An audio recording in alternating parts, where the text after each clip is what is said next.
ખેડા જિલ્લાના મહુધા તાલુકાની પ્રાથમિક શાળાઓમાં પીવાના પાણીની સુવિધા માટે આરઓ પ્લાન્ટ અને વોટર કુલર ફાળવાયેલા છે, જે નિમ્ન ગુણવત્તાના અને બિન ઉપયોગી હોવાની રજૂઆત કરી GEM પોર્ટલ દ્વારા તેની ખરીદીમાં તાલુકા વિકાસ અધિકારી દ્વારા ગેરરીતિ કરવામાં આવી હોવાના આક્ષેપ સાથે મહુધાના ધારાસભ્ય સંજયસિંહ મહિડા દ્વારા જિલ્લા વિકાસ અધિકારીને તટસ્થ તપાસ કરવા રજૂઆત કરવામાં આવી હતી।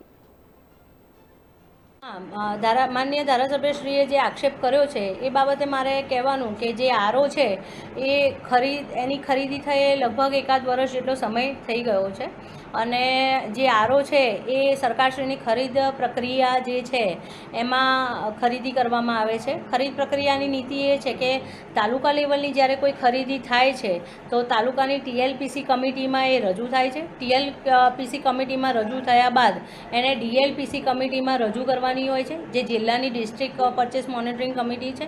DLPCમાં જે અધિકારીઓ હોય છે એ પણ ક્લાસ 1 કક્ષાના હોય છે, જેમ કે ઉદ્યોગ કેન્દ્રના ક્લાસ 1 કક્ષાના અધિકારી, DDO સાહેબ, ડેપ્યુટી DDO સાહેબ, હિસાબી અધિકારી, એ બધાના અધ્યક્ષ સ્થાને આ એક મિટિંગ થાય છે। એ મિટિંગમાં આ GEM પોર્ટલ ખોલવામાં આવે છે। GEM પોર્ટલમાં જે પણ એજન્સીએ ભાગ લીધો હોય એ એજન્સીનો શોન ઓફ ત્યાં થતું હોય।